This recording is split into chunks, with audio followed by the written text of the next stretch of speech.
Hello everybody, welcome to Short Shot Archery. Anthony here, and in this video I'm going to be giving you a tour of the 2021 Buckeye Classic here in Ohio.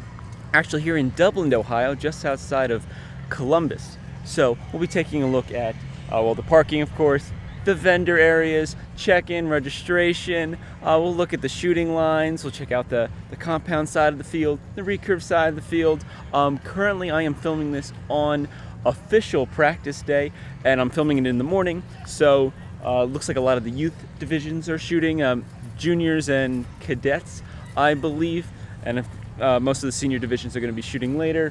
There might be some senior divisions over in compound. Anyway, we're going to check out the layout of this place so you guys can have a great idea on what to expect in 2022 or in the future, as long as of course we keep having it here. So with that, let's get started. We're going to check out how it kind of looks like rolling into this place, the parking situation, and then we'll actually hit the field.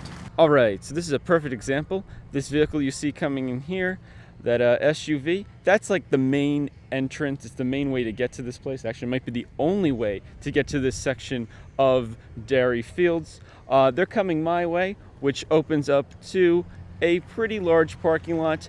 It's pretty empty down at the end here because, well, as we keep turning, the field doesn't really start until there. So target one's over here, and then it keeps going this way behind the concession stand building. So if you come here in the future, the setup is probably going to be the same or close to it. So you can probably expect to park in this parking lot over here. This parking lot is two full rows, so parking on both sides with a middle road in the middle.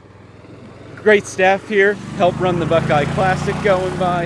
As you can see, more tents and everything. But yes, so you have your first row parking, a major access road, more parking. It looks like it's fairly full right now. We take a little peek down there, but you should be able to get a spot, especially if you're not showing up late. If you're showing up late, then you are going to have to walk.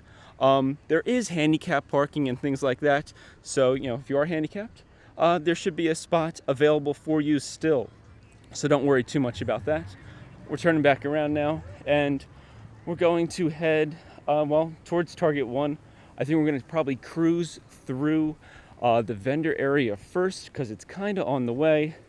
And we might stop by the concession stand as well because, it's this building right here. As long as they're running concessions out of it this year.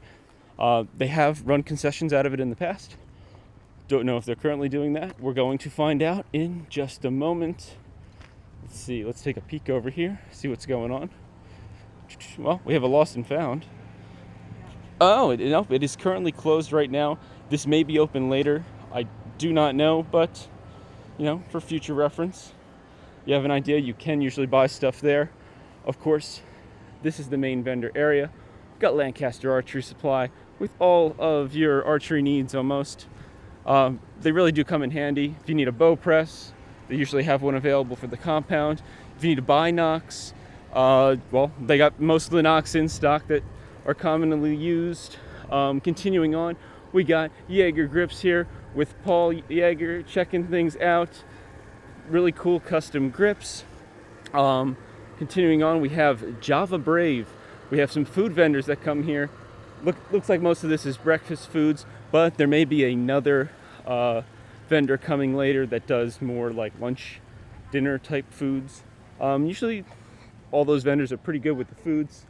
The next one we have Play Action Sports. I Am Action with their cooling shirts and arm guards and custom jerseys. Very nice. There's Bobby over there. He helps run the whole show. Continuing on for our vendors, we have Rebel Gear with their binoculars and scopes. They've helped sponsor this event in the past, which is really great because it helps, fund these tournaments. And now we're just in kind of no man's land of just walking around before we actually get to the field itself. And, all the vendor, all the spectator seating and then the archer seating. Before we get to those out there, let's go and take a look at registration. Big old tent here, big registration sign.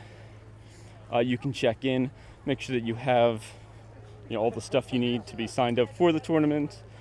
find your official target if you don't go and find it online or get an email from USA Archery. Of course, it also looks like on the bale there they have some information postings on things you may want to know.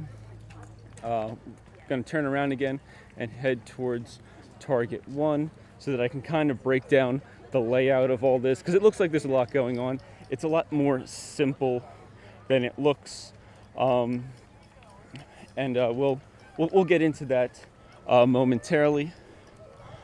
We will go and find the equipment inspection 2 at some point. It's probably being held at the DOS station, but we'll see. We will get to that. Let's see if we can give you guys a good example on how everything's laid out here first. All right, so now that we're getting past most of this, so you see these sets of tents here with all these people setting them up. This is the free section. This is the come set up your tent, bring your lounge chair, whatever. There's no fee to it. You can just set it up, watch your kid, just watch archery. Now the next part is fenced in, and that begins the archer area.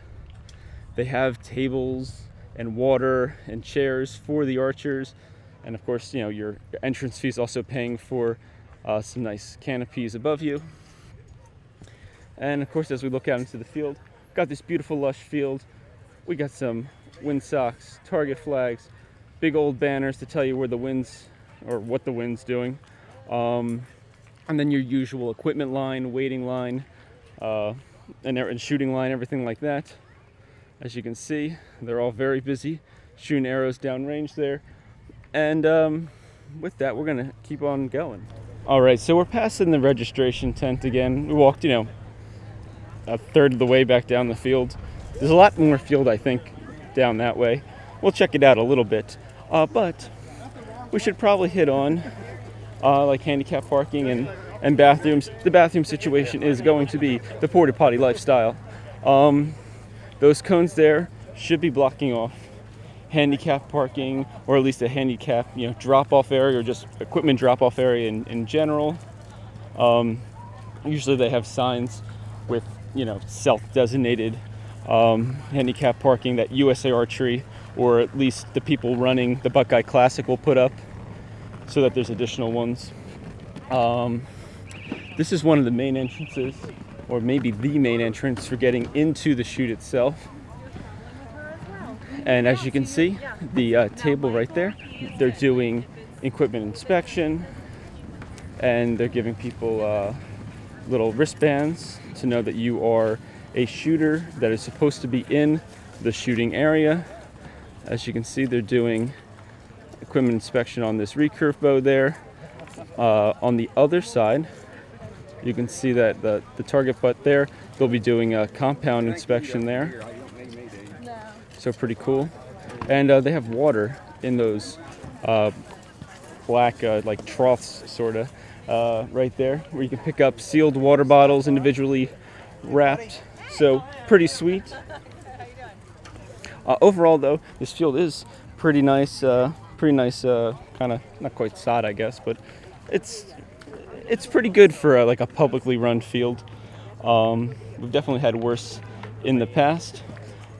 Down this way is the compound section, and well, it's got your usual setup: 50 meters, 4 targets per bale, individual face per archer, and they have the same setup as the recurve side. You have your regular free seating where you bring your own stuff, and then you have the archer seating where you get your tables and everything supplied because, well, you paid for it. All right, so there you have it. That is a tour of the Buckeye Classic 2021. If you want more information, I'll have links in the description down below to the Buckeye Classic's website, USA Archery. Those two groups run this tournament, so you can get all the official information from them. Other than that, if you're looking for ways to save, I would check out Archers Association of America. They have a membership program where you can get pretty great discounts for traveling, like car rentals and things like that. I personally use it for the car rentals because it is actually the best deal out there that I have found. So pretty sweet. Other than that, hopefully you enjoyed this tour, and I hope to see you here in the future, maybe next year, 2022. So thank you so much for watching. Please like and subscribe, and as always, happy shooting.